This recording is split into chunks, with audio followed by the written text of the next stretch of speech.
Les excuses et les justifications, c'est la gangrène absolue dans ton entreprise.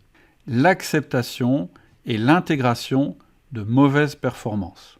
Je te donne un exemple. Toutes les fois où quand tu dis « bah ouais mais là la performance est pas bonne » et qu'on te répond « ouais mais non mais là c'est parce que c'est la crise ». « Ouais mais non mais là c'est parce que les gilets jaunes ». « Ouais non mais là c'est parce que les clients ils ont pas de travail ». « Oui mais on est sur un marché en décroissance, c'est normal que nous aussi on décroisse ». À chaque fois qu'on te répond des trucs du style « ah bah oui je sais, bah oui mais frais de transport ils augmentent mais c'est normal, il suffit d'écouter la radio, le gasoil augmente, ils ont plus le droit de faire autant d'heures, etc. etc. etc. donc c'est inéluctable et donc on doit l'accepter, patron on doit l'accepter ».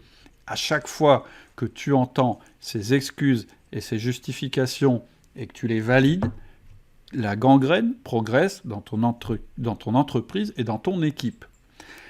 C'est quoi la règle ? La règle, c'est que les excuses et les justifications ne doivent jamais être des motifs d'inaction. Je répète, les excuses et les justifications ne doivent jamais être des motifs d'inaction. Ça, c'est la règle vue négativement. Maintenant, je te donne la même règle vue positive. Une analyse négative doit toujours déboucher sur une action positive. Qu'est-ce que ça veut dire ? Ça veut dire que, évidemment, que tu vas entendre que oui, c'est la crise, oui, les clients n'ont pas de travail, oui, le marché décroît, oui, les frais le gasoil augmentent, etc. Mais ta réaction, c'est pas de dire « ah oui, d'accord, merci, au revoir ». Ta réaction, c'est la crise ? Alors, comment on prend des parts de marché sur nos concurrents ? Le client ne se développe pas ? Qu'est-ce que tu peux lui proposer de plus comme produit ? Le marché baisse ? Quand est-ce qu'on change de marché ? Quand est-ce qu'on élargit notre base de clientèle ?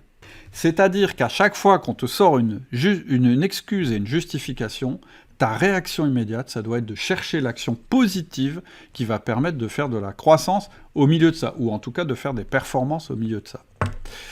Je vais te donner un exemple. Effectivement, les frais de transport, si on finit par accepter que les frais de transport augmentent chaque année, imaginons qu'on considère que 5% c'est un taux normal, et regarde tes ratios d'il y a 5 ans. C'est-à-dire si aujourd'hui, en 2020, tes frais de transport sont à un certain niveau, regarde à combien ils étaient en 2015, et tu verras qu'en fait, tes frais de transport, ils étaient 30% inférieurs à tes frais de transport aujourd'hui. Parce que c'est le principe de la grenouille dont on parlait tout à l'heure. Quand on passe des petites hausses tranquillement chaque année de 3, 4, 5%, c'est comme la grenouille qu'on a mis dans une casserole avec de l'eau et à qui on augmente progressivement la température. C'est-à-dire que cette grenouille, ça va se finir très très mal pour elle. Alors que si on lui avait mis 30% direct, elle aurait vite trouvé une solution pour ne pas rester dans la casserole. Et donc, c'est la même chose. Alors maintenant, très clairement, c'est une conversation qui n'est pas toujours très très facile à avoir avec tes collaborateurs. Et ce que tu peux avoir comme pushback, comme réaction de la part de ton collaborateur quand tu lui dis « oui, ok, c'est la crise, mais tu dois être performant quand même », c'est « ah oui, en fait, tu es en train de critiquer la manière dont je travaille ». Et oui, et probablement que c'est vrai. C'est-à-dire qu'on peut tout à fait aller dans le mur en faisant bien son travail. C'est-à-dire qu'on continue à bien faire son travail de la manière qui était efficace il y a 5 ans, mais le marché a évolué depuis, et cette manière de faire convient plus. Et si c'est la réaction que tu as, moi je te conseille d'aller voir tes indicateurs, c'est-à-dire tes objectifs. C'est-à-dire que si ton collaborateur ne comprend pas qu'il doit changer de manière de travailler, c'est que tu ne lui as pas parlé du pourquoi. Et là, très habilement, je boucle avec le début du podcast où je t'ai dit parler du pourquoi plutôt que du comment.